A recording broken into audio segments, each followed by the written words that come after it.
Hi, everybody.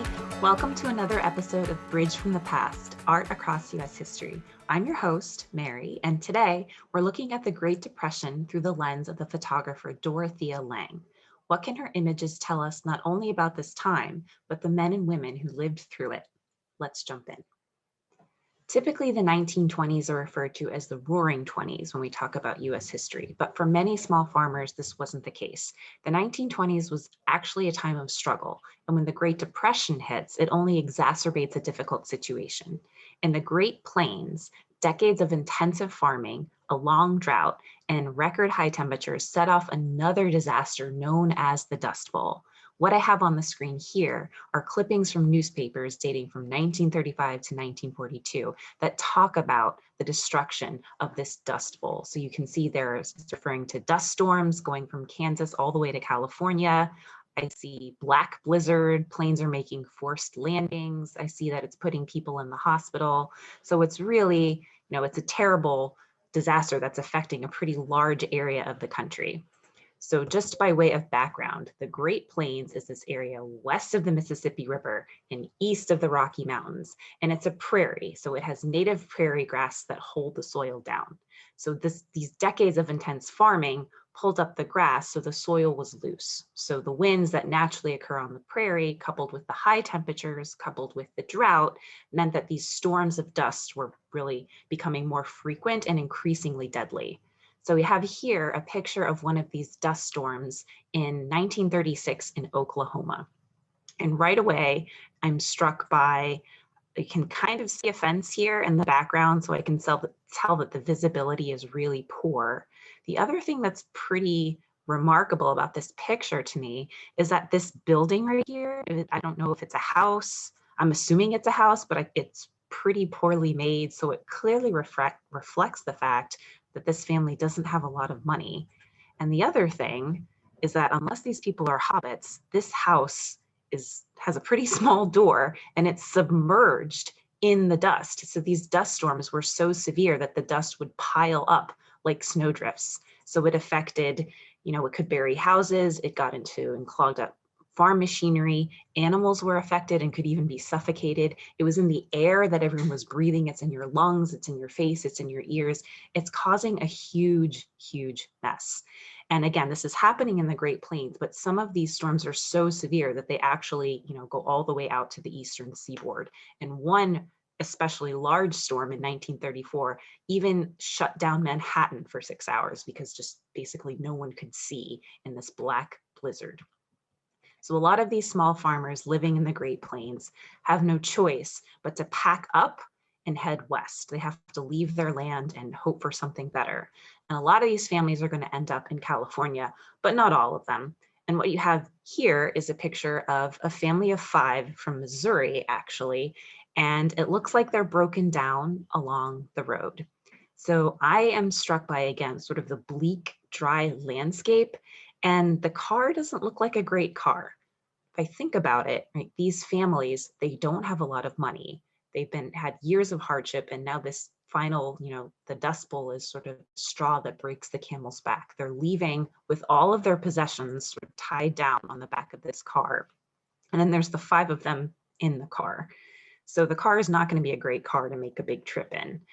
And the road itself looks pretty crappy. There's no such thing as an interstate highway system in the 1930s. So this is kind of a long journey to take. It's a difficult journey to take, let alone having all of your stuff and your whole family crammed in the car. The other thing that's striking to me is this baby on the side of the road.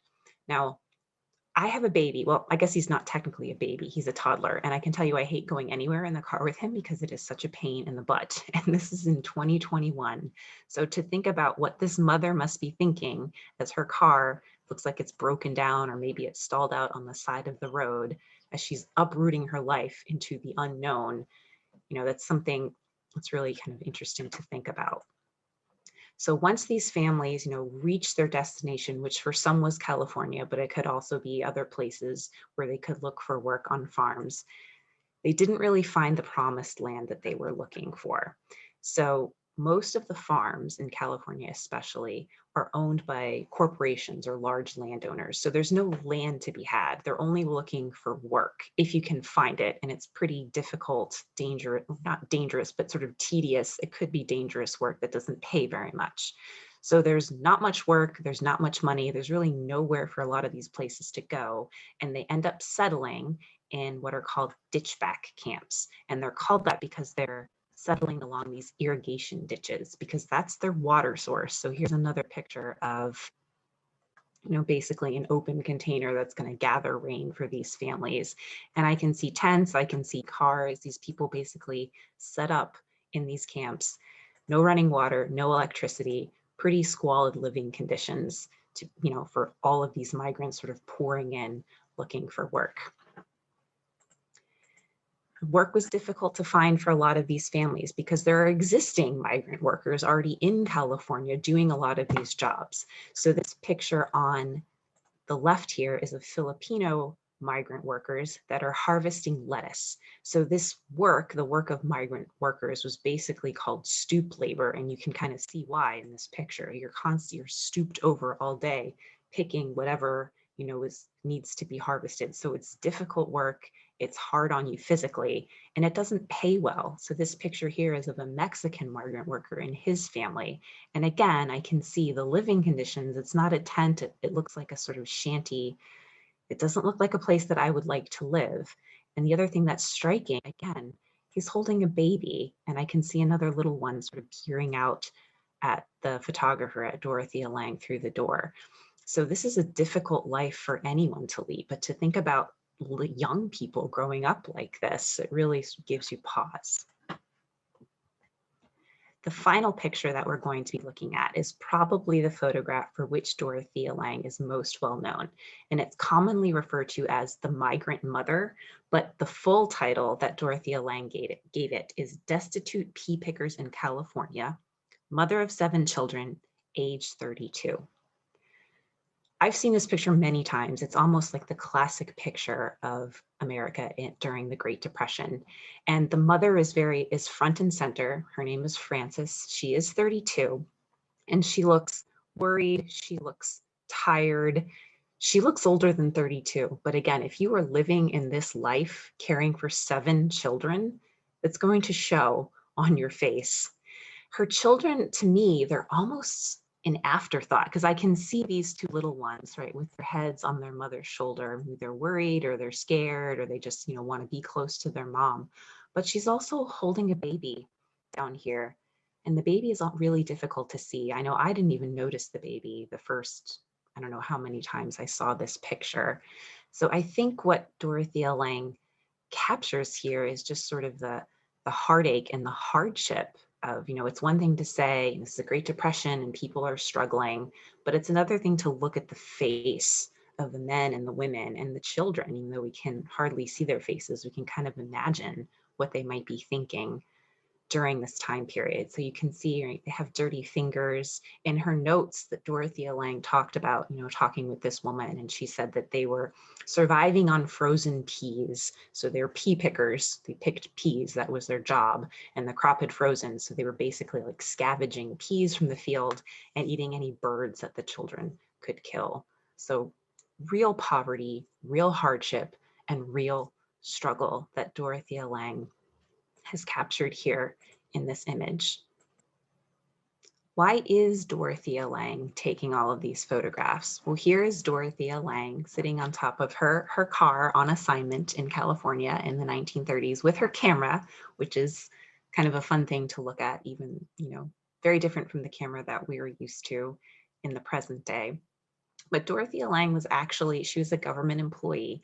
She was part of the Farm Security Administration, which was created by FDR in 1937 to help farmers and migrant workers. So the FSA was a New Deal program, and it actually grew out of an earlier New Deal agency called the Resettlement Administration, or RA.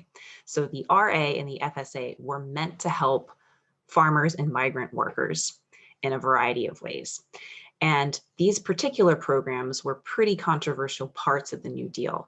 The New Deal was controversial in and of itself at the time, and even in the present day, it's something that scholars debate.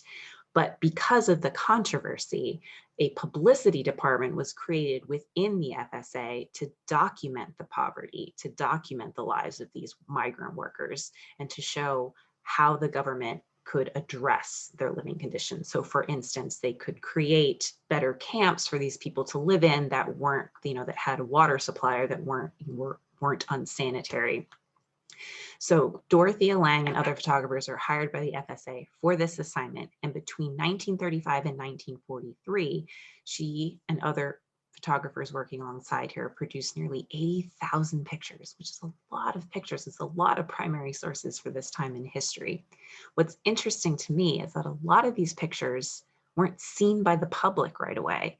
So again, this is their government, they're basically government property. And today, if you think about, again, the Migrant Mother image, it's such an iconic picture of the time. But if you were, living in 1937 when the picture was taken, you wouldn't have seen this. It's only sort of in hindsight that the picture has become so popular. And Dorothea Lange really wanted people to see her pictures. She was, pushing for magazines like Life to publish these pictures. And some were published, but some were kind of taken out of context. So it's an interesting thing to think about. Just because a picture is taken doesn't necessarily mean that someone at the time could see it. We, of course, benefited from it because there's such a rich source for this period in time. So now I'm going to take you back to our initial question. How can images give us a sense of the men and women who lived in the past? This is something that I would love to hear your thoughts on. So you can let us know in the comments. If you learned something, be sure to like this video and subscribe to our channel. We're back every other Thursday with a new primary source. You can also find us on Facebook, Instagram, and Twitter for updates on student prizes and other ways to get involved. We'd love to hear from you. So until next time, take care.